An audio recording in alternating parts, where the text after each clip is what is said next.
It was a record-breaking turnout this weekend for the 50th annual Manor School for the Deaf Fall Harvest Apple Festival. Volunteers and fairgoers from all over Long Island came to Mill Neck to take part in the annual community tradition. Yesterday was absolutely a record year in turnout and in bringing in dollars for the organization. We actually had lines for the food ticket booth that I've never seen before. We actually had to go out and sell like $20 for 20 tickets out in the crowd just to get the lines down. It was really, really crazy. But we like to see that. It's a good crazy because it's all going to a great cause, and that's what we're all about for the last 50 years. Longtime festival volunteer Linda Zakian says she's seen the fair grow every year. This will be the 53rd year. I actually started before they had the actual festival. I was young and my friend and I would come up, her mother worked here, and we would pick apples off the trees. They had all the trees here, and then we would pick apples, we'd make jelly apples, and from there they realized that they could do a fair so everybody would be aware of the fair. And I think that's just grown and grown and grown. There's a lot of people that have come back year upon year. So it is a tradition, but a lot of young people are beginning to come with their children because it's a beautiful day. They have a lot of activities for children also. And I've noticed that they're starting to come more and more as families now, too. It's nice to see people coming back. It's nice to just greet the people, and people are enjoying it, and that's what the whole thing is about. They got a place to rely on to come to get their apples and their cheese. Glen Cove resident and volunteer Mark Hansler helps out in the country store. We see the same people pretty much every year, and everybody's volunteering, and it is for a good cause. We enjoy it here. This is what we call the country store, and we sell like sausages, liverwurst, and a few items like that, and for the people to take home and enjoying it home. And the Carl Lamer products, which is fairly well known, and that's what we do.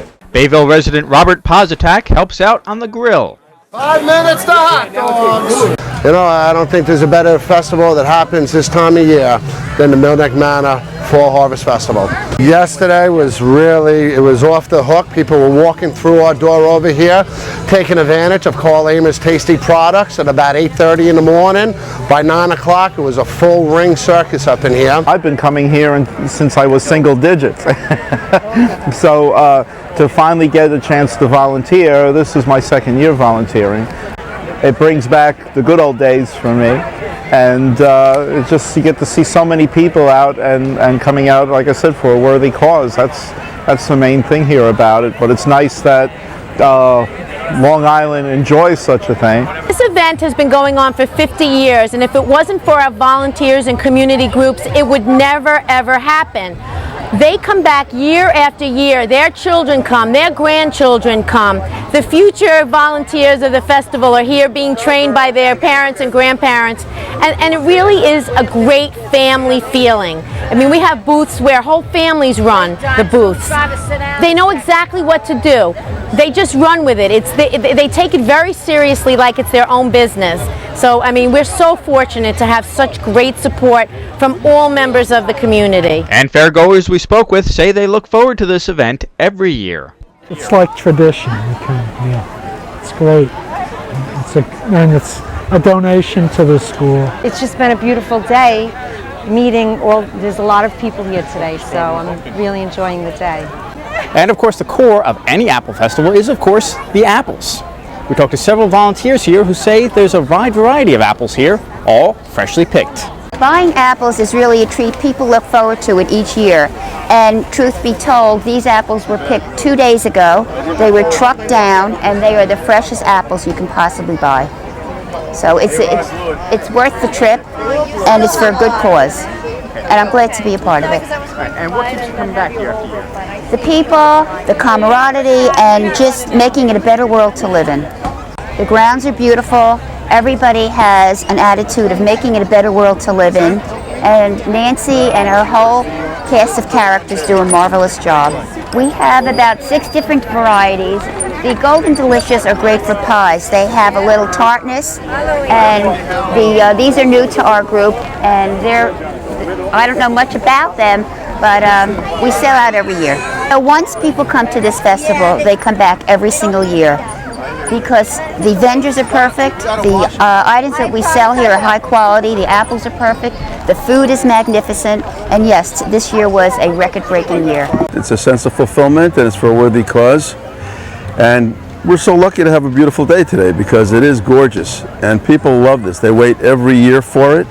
They look forward to it. What could be healthier than an apple? And you have a lot of extra stuff around here, like people who do sand castles and they carve pumpkins, and you've got clothes, and you've got apple cider and jellies and everything. It's like a farmer's market basically on Long Island, and you don't see that very often. It's pretty authentic. So it's a great day for everybody. We've had big crowds. We've had cars parked in every conceivable corner of the campus, so we're really pleased with it. We know that from some of the early reports, we had record crowds yesterday in terms of sales and support for our programs and for the people we serve, so we're always grateful for that. The best part of the festival is people come out here and have a nice time. It's a wonderful family event. We see people walking around holding hands, children laughing, and so that's what the festival's about. It's a wonderful fall day, good opportunity to come with the family and have fun and also support a good cause. So we feel very good about this one. We always know it's a great festival when we start running out of the apples at around 3 o'clock, and I think that's going to happen. We don't want to get too many leftovers. We want to kind of time it perfectly for when the crowd is done. So I think this year has been outstanding, and I think it's going to beat last year's record. Milneck Manor School for the Deaf senior Mike Milady says this is an important fundraiser for the school. He says that many alumni come back year after year to support it. That money is for us, so we can use for spending money for our good memories. I can see there's so many deaf people, there's so many social area, and making so many, it's just nice areas, you know. They do come here. They came yesterday, and I feel like there were good memories, so I feel like I was very happy to see them again. This has become a tradition for our students, number one, who come out and attend the event. Many of them volunteer in the event. And then for years after their graduation, they come back and participate. We have an active alumni association that operates our hamburger and cheeseburger operation. We have our students selling soda and things, and different areas of the festival are run by our current students and former students. And certainly all of the children in the Early Childhood Center. We see all the families here during the festival. They show their support by coming out with their families and buying our products and supporting the programs. And we have very good support from our current and former students. It's really a fairly local event. We don't do widespread advertising and Newsday or anything like that. We keep the advertising local. The people that come out are generally people from the community, local community. A lot of volunteer groups like the Rotary clubs, the Kiwanis clubs, the different service organizations. Local school groups come out and volunteer for us and visit together. We have local groups of handicapped people come in buses and enjoy the day out here. So it really is a local event, and we have great support from our Milneck community. As you can imagine, this is quite a disruption to traffic and other things in this peaceful little community we're in, but the community has been very supportive of this event from its beginning 50 years ago. So we feel good about the local participation in the event.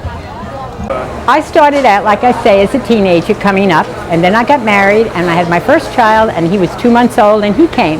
And all my children have come, and now some of my children and my grandchildren are volunteered. Yesterday we had 3 of the grandkids that come up and they volunteer. They know where it's going. They know where it's going, yeah. This is strictly volunteers, and it takes a lot of volunteers, and over the years organizations have come, and Boy Scouts have come, and the Pioneers, all to help because it teaches them. And now our younger generation is beginning to learn that this is a great way to volunteer and help somebody else. It's a nice part of the festival is the history of volunteerism. It takes almost 500 volunteers to run the festival on a weekend like this, and we are seeing people coming back. We've just honored last week people for more than 40 years of service to the festival, several of our volunteer families. But what's nice is we're seeing generations of families of volunteers. For example, myself, I've been 29 years volunteering at the festival. My son worked today selling food tickets up there, and my grandson worked helping people carry apples to their car. So we're seeing often 2 and 3 generations of families coming volunteering together, and I think that's a really good thing to teach our young people the spirit of volunteerism and helping others. I think it's really a great part of the festival. For more information on the Millneck Manor School for the Deaf, you can check out the website millneck.org. At Millneck Manor in Millneck, Chris Collora reporting for HistoricLongIsland.com.